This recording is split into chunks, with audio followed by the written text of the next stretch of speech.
Tu fais semblant d'aller bien. Mais tu sais, il y a ce combat silencieux en toi. Cette tension que personne ne voit. Cette énergie qui monte, puis retombe. Ce regard que tu détournes. Cette promesse que tu te fais le soir, et que tu trahis parfois le lendemain. Tu ne manques pas d'intelligence. Tu ne manques pas de volonté. Tu manques de maîtrise. Et cela te dérange plus que tu ne l'avoues. Tu sens qu'en toi existe une force immense. Une puissance brute. Un feu.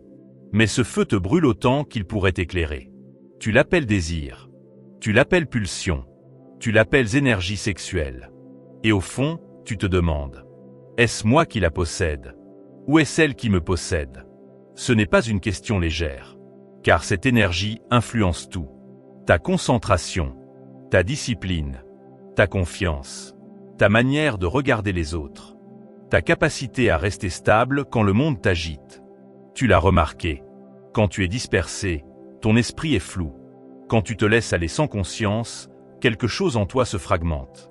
Quand tu cherches l'excitation immédiate, tu perds la profondeur. Et après, un vide, un silence lourd, une sensation de faiblesse difficile à expliquer. Tu te promets de faire mieux, de reprendre le contrôle, de devenir plus fort. Mais le cycle recommence. Alors tu te demandes si c'est normal, si tu es faible, si tu dois lutter contre toi-même toute ta vie. Écoute-moi attentivement. Tu n'es pas faible. Tu es puissant. Mais une puissance sans direction devient chaos. L'énergie sexuelle n'est pas un accident biologique. C'est une force vitale. C'est la même énergie qui pousse un artiste à créer, qui pousse un entrepreneur à bâtir, qui pousse un guerrier à avancer malgré la peur. C'est la force de vie. Mais si elle n'est pas dirigée, elle cherche la voie la plus facile, la satisfaction immédiate. Le cerveau moderne adore la récompense rapide. Il fuit l'effort long. Il préfère la stimulation au sens. Et tu vis dans un monde qui exploite cela. Des images partout. Des sollicitations constantes. Des tentations accessibles en quelques secondes. Tu n'es pas simplement face à ton désir.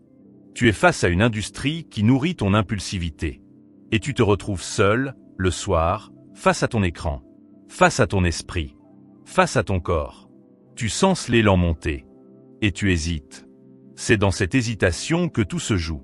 Pas dans l'impulsion, pas dans le désir, mais dans cet espace minuscule entre les deux. Cet espace est ta liberté. La plupart des hommes ne le voient pas. Ils vivent en réaction. Ils ressentent, ils agissent. Sans pause, sans conscience, sans maîtrise. Mais toi, tu commences à observer. Tu sens qu'il y a autre chose possible. Que cette énergie pourrait devenir carburant. Que ce feu pourrait devenir lumière. Tu ne veux pas devenir froid. Tu ne veux pas devenir insensible. Tu veux devenir maître. Il y a une différence immense entre réprimer et gouverner. La répression crée la frustration. Le gouvernement crée la puissance. Ce que tu cherches, ce n'est pas l'abstinence aveugle. Ce que tu cherches, c'est la souveraineté intérieure. Car chaque fois que tu cèdes sans conscience, tu renforces un schéma. Et chaque schéma répété devient une habitude. Et chaque habitude façonne ton caractère. Tu ne deviens pas faible en un jour. Tu deviens faible par répétition. De la même manière, tu ne deviens pas fort par une grande décision spectaculaire. Tu deviens fort par des petites victoires invisibles. Le monde ne t'applaudira pas pour avoir résisté à une impulsion. Personne ne saura que tu as choisi la maîtrise au lieu de la facilité. Mais ton esprit, lui, le saura. Et ton esprit est le lieu où tout commence. Regarde honnêtement ta vie. Quand tu maîtrises ton énergie, ton regard change. Ta posture change. Ta voix devient plus stable. Il y a une densité en toi. Une présence. Quand tu la gaspilles, tu te sens plus léger, mais pas au bon sens du terme. Tu te sens vide. Moins ancré. Moins solide. Ce n'est pas moral. Ce n'est pas religieux. C'est physiologique et psychologique. L'énergie sexuelle est liée à ta vitalité. Quand elle est dispersée constamment, ton système nerveux s'habitue à l'excitation rapide. Ta capacité à rester concentré diminue. Ta patience s'érode. Tu cherches plus fort, plus intense, plus immédiat. Et le calme devient ennuyeux. Mais la grandeur ne naît pas dans l'excitation permanente. Elle naît dans la profondeur. Tu veux bâtir quelque chose. Un corps plus fort. un esprit plus stable, une vie plus grande. Et pourtant, tu laisses parfois ton énergie s'évaporer dans des moments qui ne construisent rien. Tu ne le fais pas par malice. Tu le fais par automatisme. Et c'est là que commence le vrai travail. Pas dans la culpabilité. La culpabilité affaiblit. La conscience transforme. Ce que tu vis n'est pas unique. Ce combat traverse les siècles. Les anciens Grecs parlaient de l'éros comme d'une force divine. Les stoïciens parlaient des passions comme d'énergie à discipliner. Les sages orientaux voyaient l'énergie sexuelle comme une puissance vitale à préserver. Tous avaient compris une chose simple. Ce n'est pas le désir qui détruit l'homme. C'est son incapacité à le gouverner. Marc Aurèle écrivait « Si tu es affligé par quelque chose d'extérieur, ce n'est pas la chose elle-même qui te trouble, mais ton jugement sur elle. Applique cela à ton désir. Le désir surgit. Ce n'est pas un crime. Mais ton jugement, ton interprétation, ta réponse, voilà ce qui détermine ta force ou ta faiblesse. » Épictète enseignait que la liberté commence par la distinction entre ce qui dépend de nous et ce qui ne dépend pas de nous. Le désir apparaît sans que tu l'invites. Cela ne dépend pas de toi. La manière dont tu y réponds, cela dépend entièrement de toi. Et dans cette réponse se construit ton caractère. Ne te trompe pas d'ennemi. Ton ennemi n'est pas ton corps. Ton ennemi n'est pas ton désir. Ton ennemi est l'inconscience. Quand tu agis sans réfléchir, tu t'éloignes de toi-même. Quand tu observes, tu te rapproches de ta souveraineté. Il ne s'agit pas de devenir un ascète isolé du monde. Il s'agit de devenir stable au milieu des tentations. Car la maîtrise n'est pas l'absence de tentation. C'est la capacité à rester aligné malgré elle. Imagine une flamme. Si elle brûle partout sans contrôle, elle détruit.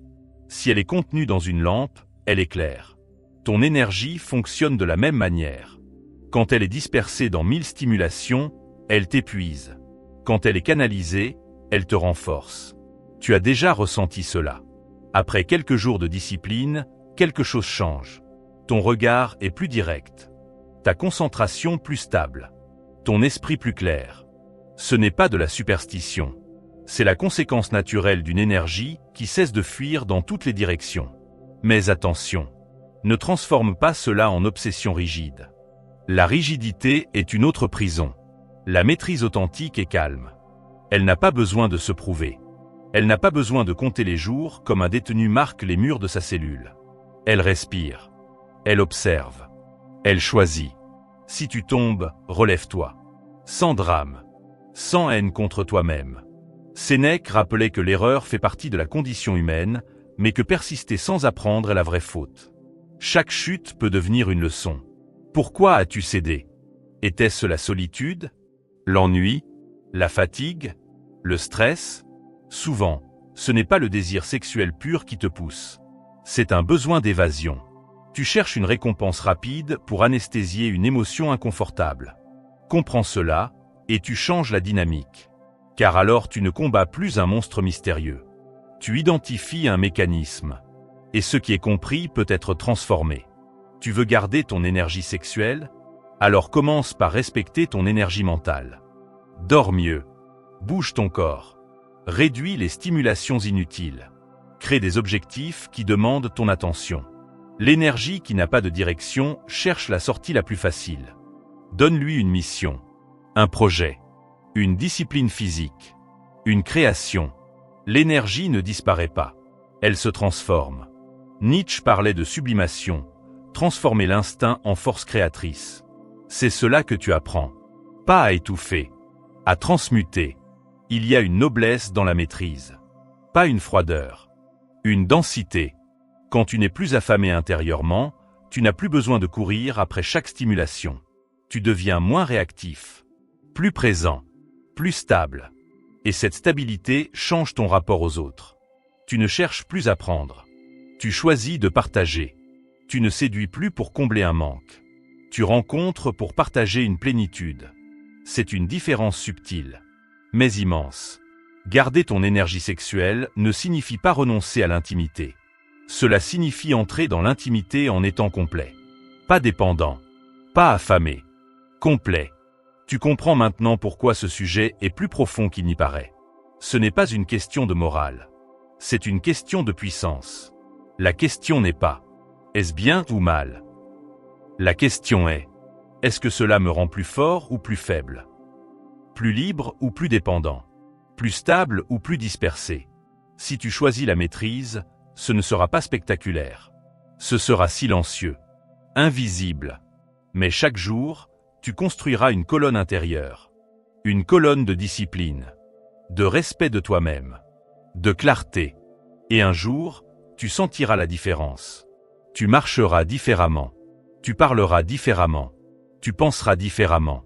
Non parce que tu as supprimé ton désir, mais parce que tu as appris à le gouverner. Rappelle-toi ceci. Le feu en toi n'est pas ton ennemi. L'inconscience l'est.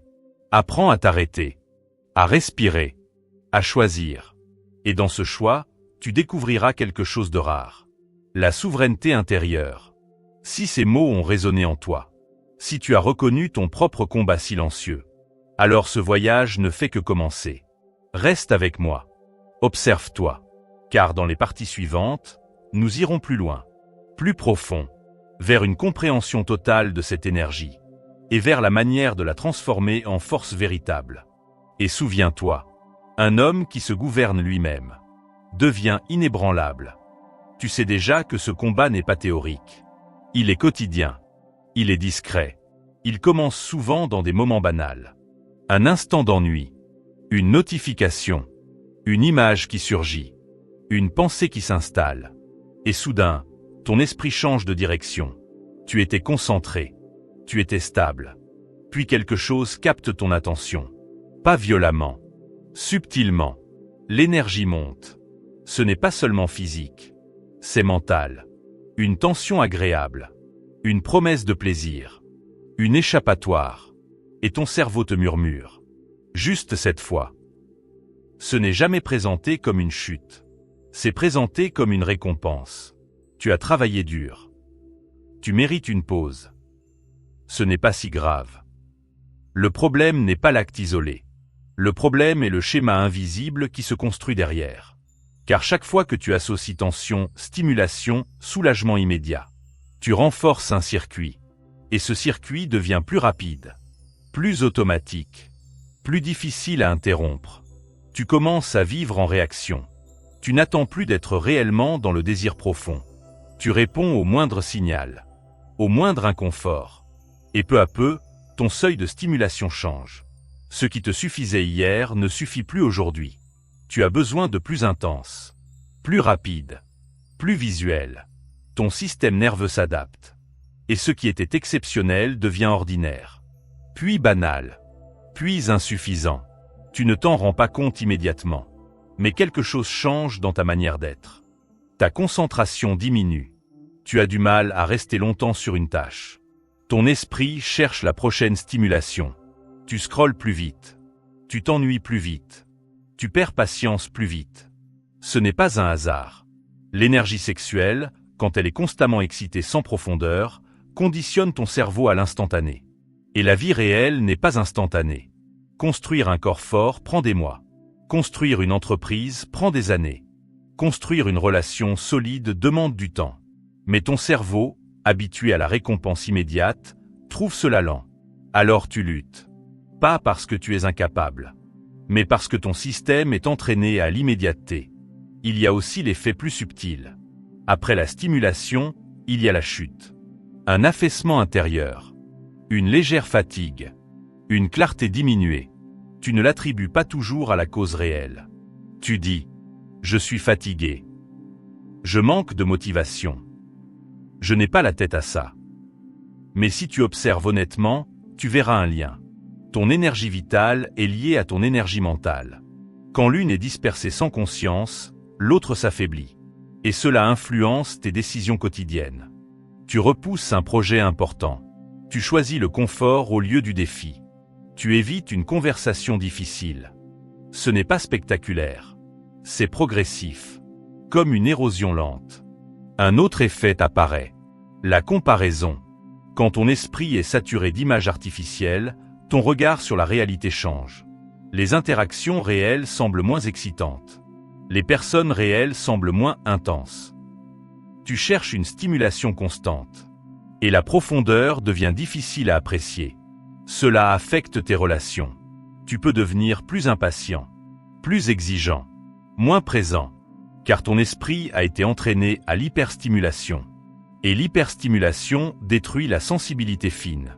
Tu veux garder ton énergie sexuelle? Alors regarde aussi ce qu'elle nourrit.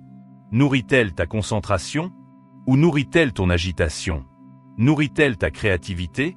Ou nourrit-elle ta dépendance à l'excitation? Il y a aussi la question du respect de soi. Après certains excès, tu ressens une baisse d'estime. Même si personne ne sait. Même si personne ne juge. Toi, tu sais. Tu sais quand tu as choisi la facilité au lieu de la maîtrise. Et cette connaissance intérieure façonne ton identité. Tu commences à te voir comme quelqu'un qui cède. Même si c'est silencieux. Et l'identité influence l'action. Si tu te vois comme discipliné, tu agis en discipliné. Si tu te vois comme faible, tu agis en faible. Le combat n'est donc pas seulement hormonal. Il est identitaire. Qui es-tu en train de devenir? Chaque décision répond à cette question. Il y a aussi le facteur émotionnel. Beaucoup utilisent la stimulation sexuelle comme anesthésiant. Après une journée stressante. Après une dispute. Après un sentiment de solitude. Le désir devient refuge. Mais ce refuge est temporaire. Il ne résout pas l'émotion sous-jacente. Il la repousse. Et l'émotion revient. Parfois plus forte. Alors le cycle continue. Tension, stimulation, soulagement, vide, tension. Tu ne manques pas de volonté. Tu manques d'un système conscient. Un système qui reconnaît le déclencheur avant qu'il ne devienne action. Pose-toi cette question. Quand est-ce que je suis le plus vulnérable? Tard le soir? Quand je suis seul? Quand je suis fatigué? Après un échec? La plupart des comportements compulsifs apparaissent dans des moments de faiblesse physiologique ou émotionnelle. Fatigue, isolement, stress. Si tu ne régules pas ces facteurs, la maîtrise devient plus difficile. Il y a aussi la dimension spirituelle, au sens large. Quand tu te disperses constamment dans la recherche de stimulation, tu perds le contact avec le silence. Et le silence est le lieu où la clarté naît. Si ton esprit est toujours excité, il ne peut pas être profond. Et sans profondeur, il n'y a pas de direction.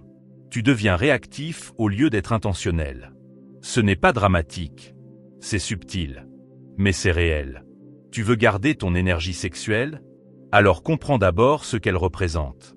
Ce n'est pas seulement une pulsion. C'est une réserve. Une réserve de vitalité, de créativité, de concentration. Quand elle est canalisée, elle devient ambition. Elle devient courage. Elle devient magnétisme. Quand elle est dispersée sans conscience, elle devient agitation. Regarde les périodes où tu étais le plus productif. Souvent, tu étais aussi plus discipliné sur tes impulsions.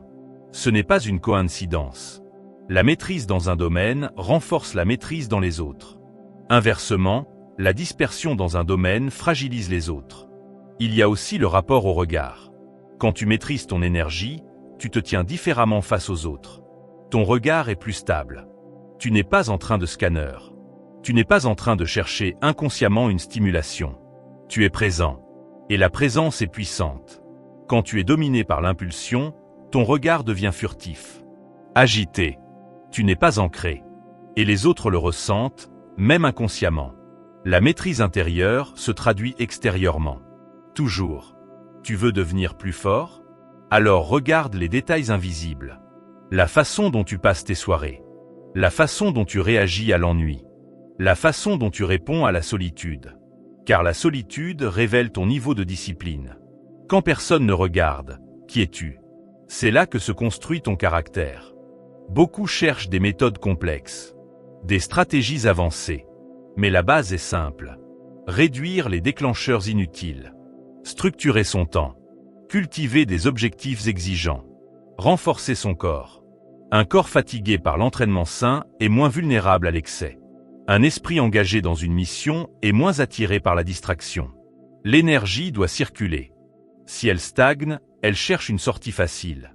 Donne-lui un canal plus noble. Sport, art, études, projet ambitieux. Tu verras une transformation progressive. Pas spectaculaire, mais stable. Et il y a un point crucial. Ne transforme pas la discipline en haine de toi-même. Si tu tombes, observe. Analyse. Ajuste. Ne dramatise pas. La dramatisation renforce l'émotion. L'observation renforce la conscience. Tu n'es pas en guerre contre ton corps. Tu apprends à le gouverner. Et gouverner demande patience. Rome ne s'est pas construite en un jour. Ton caractère non plus. Comprends aussi ceci. La sexualité n'est pas l'ennemi.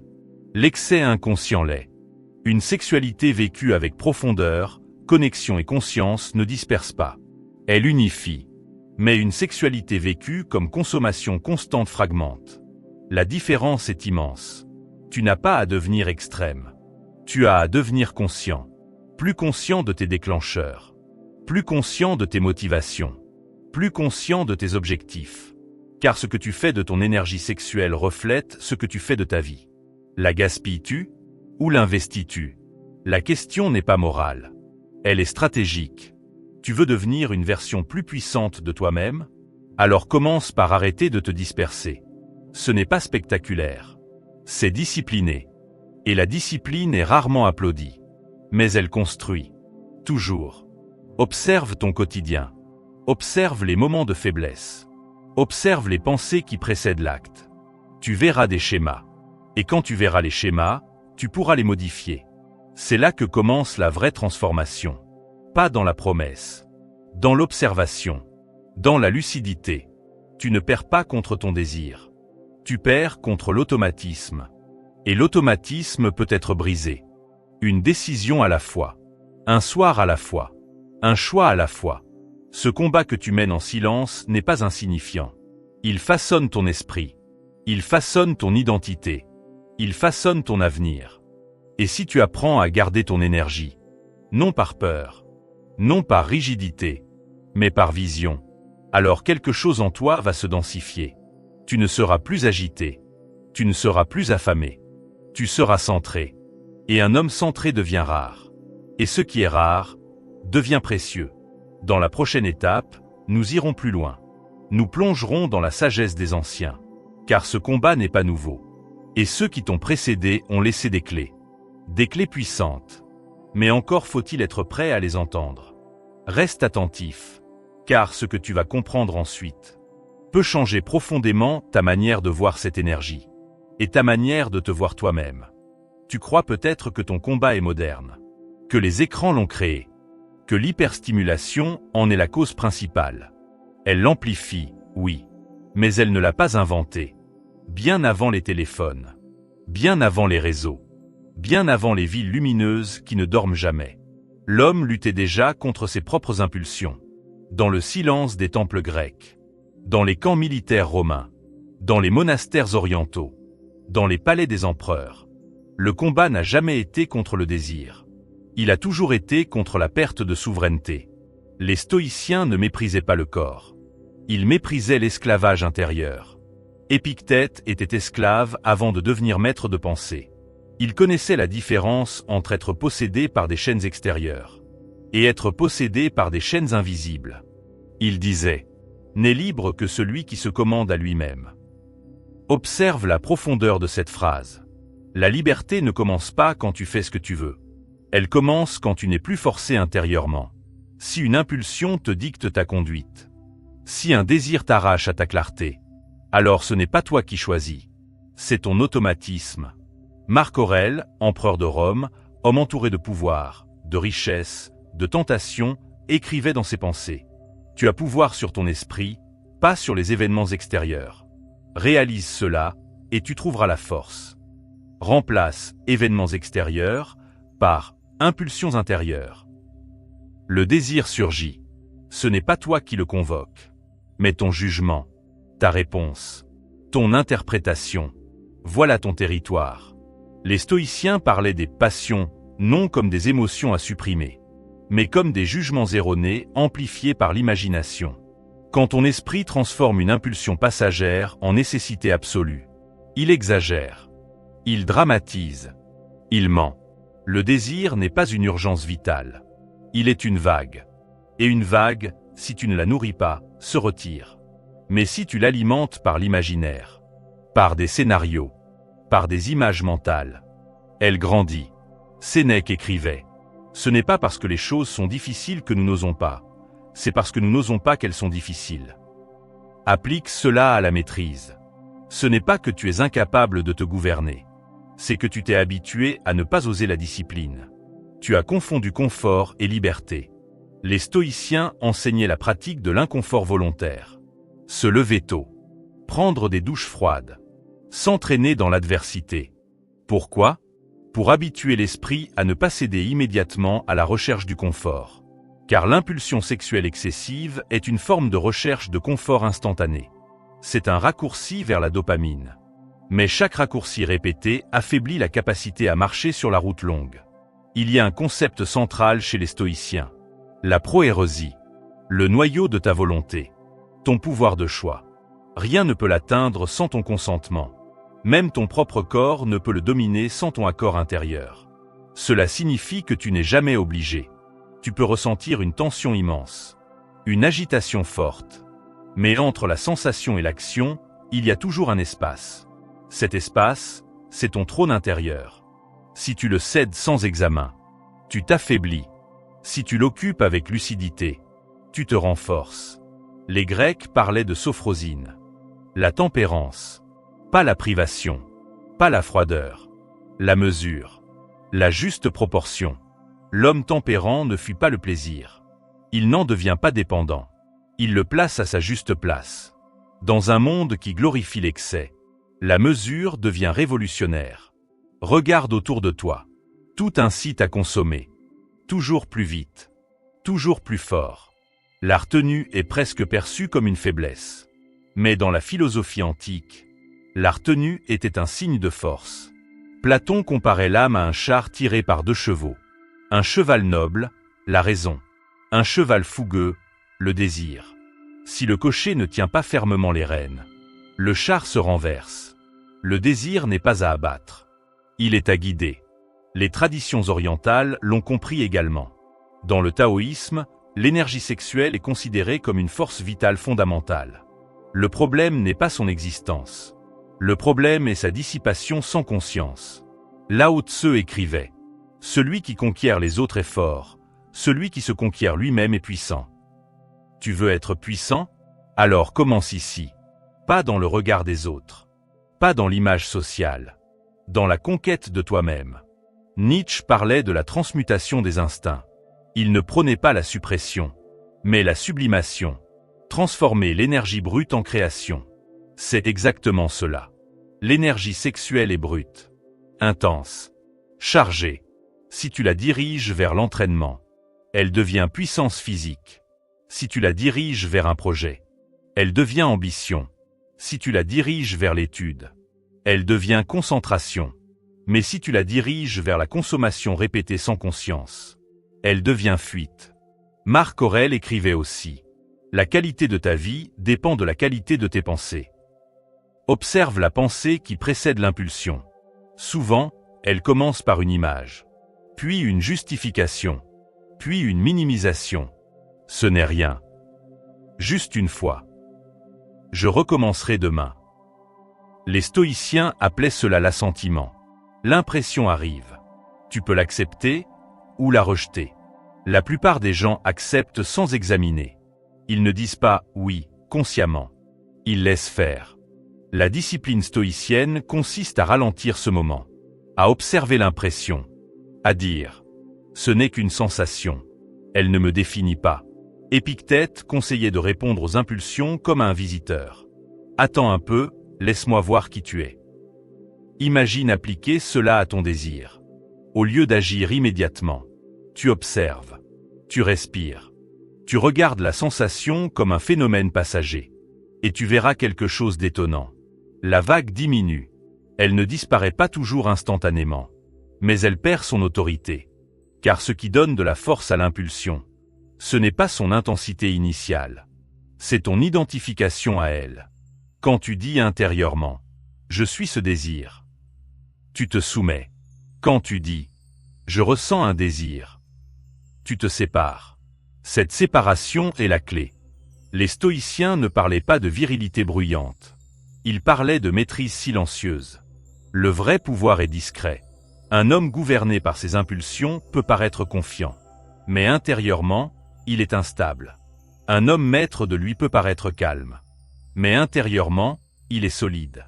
Il y a aussi une dimension de dignité.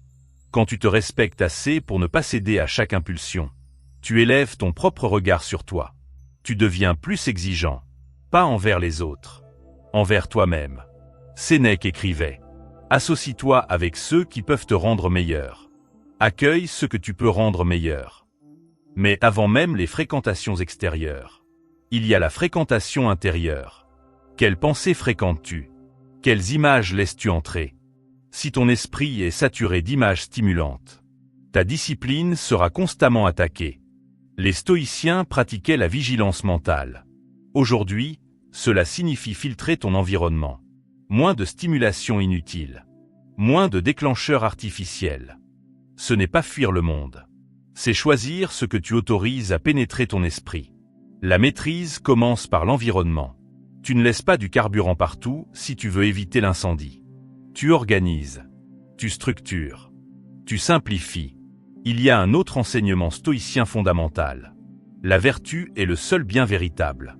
La vertu, c'est l'excellence de ton caractère. Et la tempérance en fait partie. Pas comme privation, comme équilibre. Quand tu pratiques la tempérance, tu développes une force transversale. Cette force dépasse la sexualité. Elle touche ton alimentation, ton usage du temps, tes paroles, tes réactions. La maîtrise dans un domaine renforce les autres. Tout est lié. La philosophie n'est pas théorie. Elle est entraînement. Les stoïciens appelaient cela l'ascésie. Exercice. Pratique quotidienne. Tu veux garder ton énergie sexuelle? Alors fais-en un exercice. Pas une promesse vague. Un entraînement concret.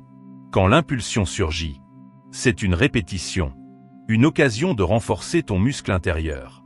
Chaque résistance consciente est une répétition mentale. Comme une pompe invisible. Au début, c'est difficile.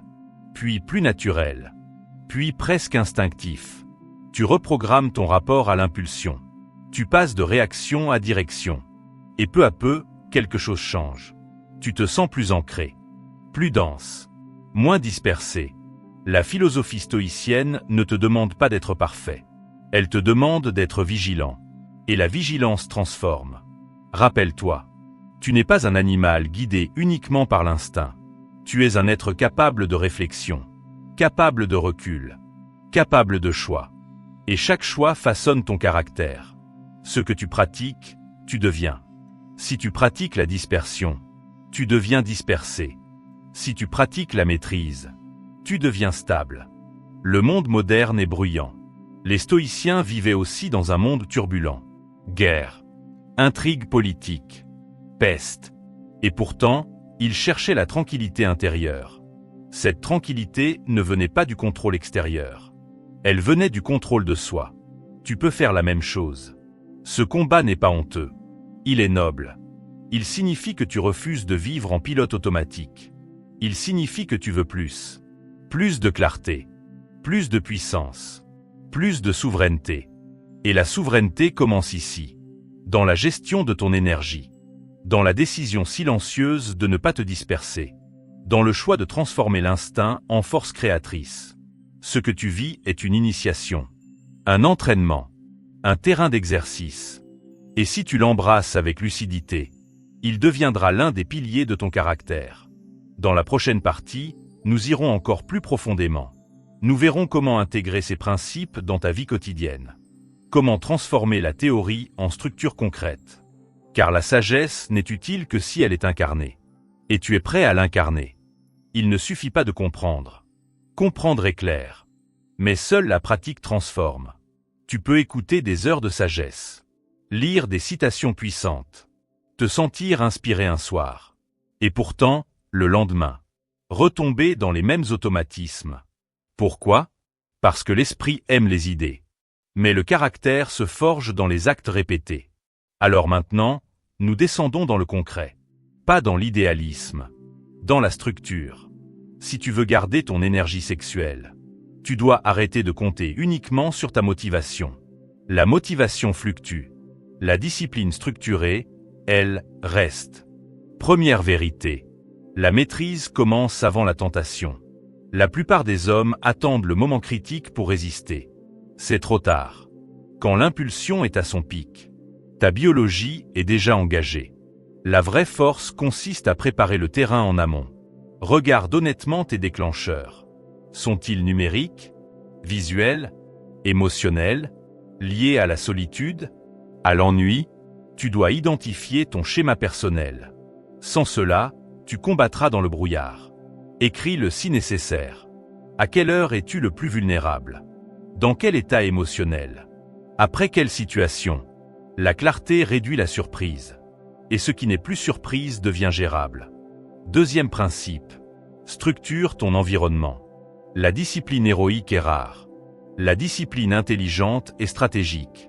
Si ton téléphone est rempli de contenus stimulants, si tes réseaux sont saturés d'images provocantes, si tu passes tes soirées seul sans structure, tu t'exposes volontairement. Supprime les déclencheurs inutiles. Nettoie ton environnement numérique. Réorganise ton espace physique. Un esprit ordonné naît souvent d'un environnement ordonné. Ce n'est pas une règle absolue, mais c'est un levier puissant. Troisième principe. Remplace, ne supprime pas seulement. L'énergie ne disparaît pas. Si tu tentes simplement de bloquer une impulsion sans canal alternatif, elle reviendra, plus forte. Dirige cette énergie vers quelque chose d'exigeant. Entraînement physique intense. Projet ambitieux. Études profondes. Création artistique. Quand l'énergie monte, utilise-la comme carburant. Va courir. Fais des pompes. Écris. Travaille. Transforme la tension en action constructive. Tu découvriras une vérité étonnante. Après un effort intense, l'impulsion diminue. Le corps trouve un autre exutoire. Quatrième principe. Maîtrise ton état physiologique. La fatigue augmente la vulnérabilité. Le manque de sommeil réduit la capacité de contrôle. Le stress chronique amplifie la recherche de récompenses rapides. Si tu négliges ton corps, ta discipline mentale s'affaiblit. Dors suffisamment. Mange correctement. Entraîne-toi régulièrement. Ce sont des fondations invisibles. Mais sans fondation, le bâtiment s'effondre. Cinquième principe. Installe une pause consciente. Quand l'impulsion surgit, ne la combat pas immédiatement. Observe-la. Respire profondément. Compte lentement jusqu'à 30. Éloigne-toi physiquement de la source de stimulation. Souvent, le pic dure quelques minutes. Si tu traverses cette fenêtre, la vague retombe. C'est mécanique. Ce n'est pas mystique. Apprends à surfer la vague au lieu de te noyer dedans. Sixième principe. Révise ton identité. Ne te définis pas par tes échecs. Ne dis pas « je suis faible ». Je n'y arriverai jamais. Dis plutôt « je suis en entraînement ». Chaque jour est une répétition. Chaque résistance est un renforcement. Chaque chute est une information. L'identité façonne le comportement. Si tu te vois comme quelqu'un qui se discipline, tu agiras en cohérence avec cette image. Septième principe. Remets du sens. Pourquoi veux-tu garder ton énergie? Pour la simple performance? Pour l'ego? Pour te comparer aux autres? Ou pour construire quelque chose de plus grand? La discipline sans vision devient frustration. La discipline avec vision devient puissance. Relie ta maîtrise à un projet supérieur. Un corps plus fort. Une carrière solide. Une relation profonde. Un esprit plus clair. Quand tu as une direction claire, le sacrifice devient investissement. Huitième principe. Évite l'extrême rigidité. Ne transforme pas cette pratique en obsession maladive. L'excès inverse existe. La répression totale. La honte constante. La culpabilité permanente. Cela crée tension et explosion. La maîtrise saine et stable. Elle n'est pas hystérique. Elle accepte l'humanité. Elle vise la progression, pas la perfection. Neuvième principe. Choisis consciemment tes relations. Certaines conversations nourrissent la dispersion. Certains cercles normalisent l'excès. Si ton environnement social glorifie la consommation permanente, ta discipline sera constamment testée. Cherche des personnes orientées vers la croissance. Des personnes exigeantes. Des personnes stables. La norme de ton environnement influence la norme de ton comportement. 10e principe. Ritualise ta journée. L'absence de structure favorise la dérive. Si tes soirées sont vides, l'esprit cherchera stimulation. Planifie. Lecture. Entraînement. Méditation. Travail ciblé. Le vide non maîtrisé attire la tentation. La structure crée la direction. Il y a aussi un travail intérieur plus profond. Interroge-toi. Que cherches-tu réellement derrière l'impulsion? Validation, connexion, évasion, soulagement. Parfois, le désir sexuel masque un besoin émotionnel. Si tu apprends à identifier ce besoin, tu peux le satisfaire autrement. Besoin de connexion? Appelle un ami. Vois quelqu'un. Besoin d'évasion? Va marcher. Change d'environnement. Besoin de soulagement?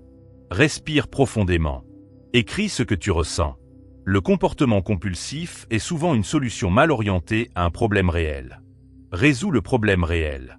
La pratique quotidienne peut inclure un moment de réflexion. Le soir, pose-toi ces questions. Ai-je été maître aujourd'hui? Ai-je agi par choix ou par automatisme? Que ai-je appris? Sans jugement excessif. Avec lucidité. La lucidité construit. Tu peux aussi pratiquer la visualisation inverse. Imagine la version de toi-même que tu veux devenir. Calme, stable, concentré, présent. Demande-toi, comment agit-il face à l'impulsion? Adopte progressivement ce comportement. Il y a un effet cumulatif. Au début, tu résistes un jour, puis 2, puis une semaine. Tu ressens plus d'énergie, plus de concentration, plus de stabilité émotionnelle. Cela renforce ta motivation. Mais attention, ne deviens pas arrogant. L'arrogance précède souvent la chute. Reste humble. Reste vigilant. La maîtrise est un processus continu. Un autre outil puissant est la méditation. Pas nécessairement compliqué. Assieds-toi. Respire. Observe tes pensées. Tu apprendras à voir les impulsions comme des phénomènes passagers. Tu développeras un espace intérieur. Cet espace est ta liberté. Plus il s'élargit, moins tu es esclave. Il y aura des moments difficiles, des rechutes possibles. Ne dramatise pas. Analyse. Ajuste. Continue. La constance est plus importante que l'intensité. Mieux vaut une discipline modérée mais stable qu'un extrémisme de quelques jours suivi d'effondrement. Rappelle-toi ceci. Tu ne fais pas cela pour prouver quelque chose au monde.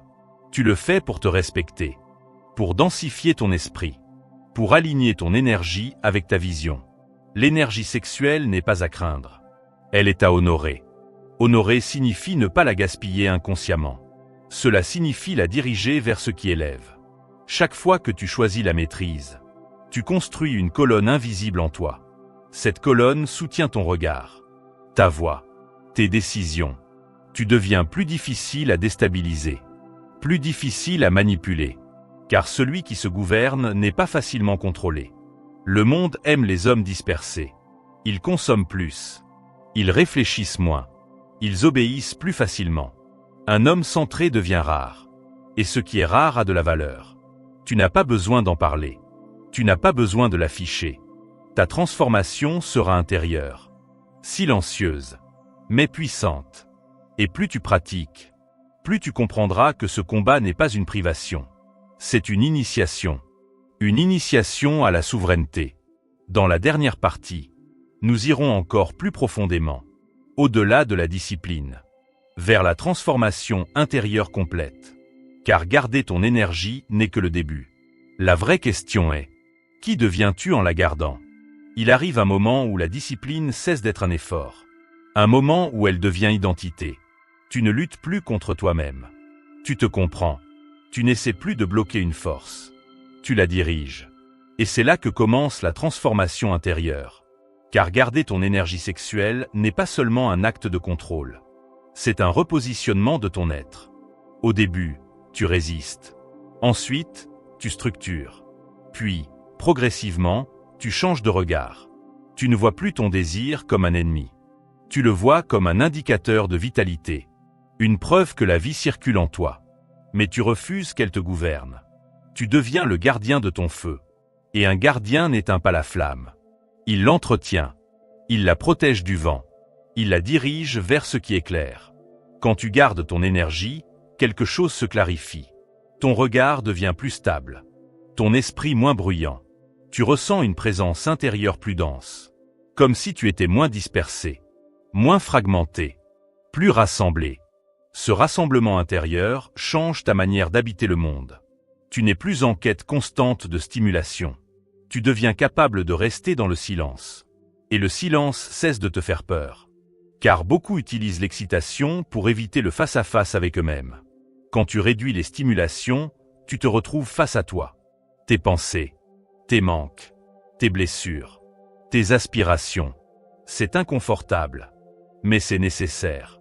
La maîtrise de l'énergie sexuelle t'oblige à rencontrer ton intériorité. Et dans cette rencontre, tu grandis. Tu comprends que le vrai pouvoir n'est pas dans l'intensité du plaisir. Il est dans la stabilité de l'être. Tu réalises que tu peux ressentir une impulsion sans y obéir.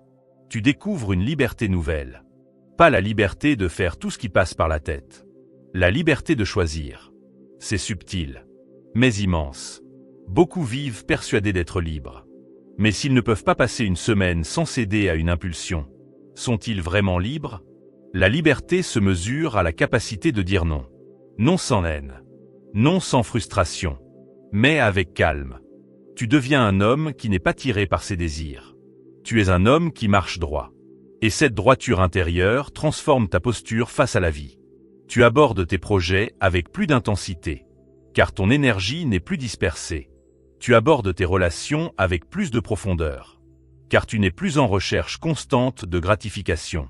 Tu abordes les difficultés avec plus de solidité, car tu as entraîné ton esprit à ne pas céder immédiatement à l'inconfort. Ce combat t'a forgé. Il t'a appris la patience. Il t'a appris la vigilance. Il t'a appris la constance. Tu comprends que chaque impulsion traversée renforce ton axe intérieur. Et cet axe devient ta colonne vertébrale invisible.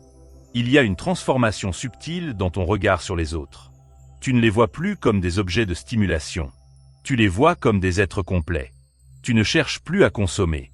Tu cherches à comprendre, à connecter, à partager. La qualité de tes relations change. Elles deviennent moins superficielles, moins dictées par l'urgence, plus ancrées, plus conscientes. Tu deviens moins dépendant du regard extérieur, car ton respect de toi grandit.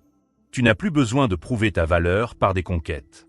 Ta valeur se construit dans ta maîtrise. Et cette valeur est silencieuse, solide, durable. Tu comprends aussi que l'énergie sexuelle n'est qu'un aspect d'un principe plus vaste. Le principe de canalisation. Tout dans ta vie est énergie. Ton attention, ton temps, tes émotions. Si tu apprends à canaliser ton énergie sexuelle, tu apprends à canaliser le reste. Tu deviens stratégique, moins réactif, plus intentionnel. Tu arrêtes de vivre au hasard. Tu vis avec direction. Et cette direction te donne un sentiment de puissance tranquille. Pas l'agitation de l'ego. La force calme. Il y aura toujours des moments de tentation. Toujours. La transformation ne supprime pas l'humanité. Elle l'ordonne. La différence est que tu n'es plus surpris. Tu reconnais le mécanisme. Tu observes la montée. Tu respires. Tu choisis. Et chaque choix renforce ta confiance. La confiance née de la maîtrise est différente de la confiance née de l'apparence. Elle ne dépend pas des circonstances. Elle dépend de ton intégrité. Tu sais que tu peux compter sur toi. Et cela change tout. Car le plus grand manque chez beaucoup d'hommes n'est pas la force physique. C'est la confiance intérieure. La certitude de tenir leurs propres engagements. Quand tu tiens tes engagements envers toi-même, tu bâtis une relation solide avec ton propre esprit. Et cette relation devient la base de tout. Tu n'as plus besoin de fuir. Tu n'as plus besoin de t'anesthésier. Tu peux rester dans la difficulté sans chercher immédiatement une échappatoire. Tu peux rester dans l'ennui sans te précipiter vers la stimulation. Tu peux rester dans la solitude sans te disperser. Et dans cette capacité à rester, tu trouves une profondeur nouvelle. Tu découvres que l'énergie retenue crée une tension créatrice. Une tension qui pousse vers l'action constructive. Vers l'excellence, vers l'élévation. Tu deviens plus attentif à la manière dont tu dépenses ton énergie. moins impulsif, plus sélectif. Et cette sélectivité s'étend à tout. Tes relations, tes projets, tes engagements. Tu choisis mieux, tu investis mieux, tu vis mieux. Il n'y a pas de magie, pas de transformation instantanée. Il y a une accumulation, jour après jour, choix après choix, respiration après respiration. Et un jour, tu réalises que tu n'es plus le même. Pas extérieurement, intérieurement, plus stable, plus calme, plus concentré. Tu comprends que ce combat n'était pas une malédiction. C'était une école de maîtrise, une école de souveraineté, une école de respect de soi.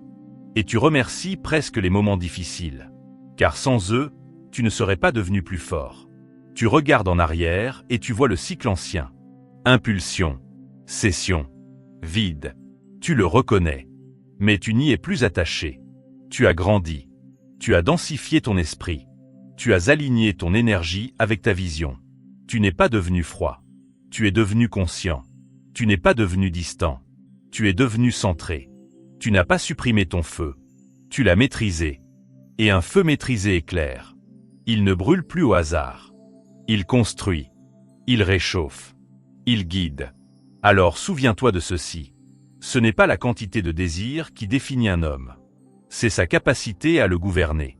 Ce n'est pas l'absence d'impulsion qui crée la force. C'est la capacité à choisir malgré elle. Tu n'as pas été créé pour vivre en réaction. Tu as été créé pour diriger. Diriger ton esprit. Diriger ton énergie. Diriger ta vie. Et chaque fois que tu choisis la maîtrise, tu affirmes cette direction. Silencieusement. Puissamment. Si ces mots ont résonné en toi, si tu as reconnu ton propre combat dans ces phrases, alors prends un instant, respire. Ne passe pas immédiatement à autre chose.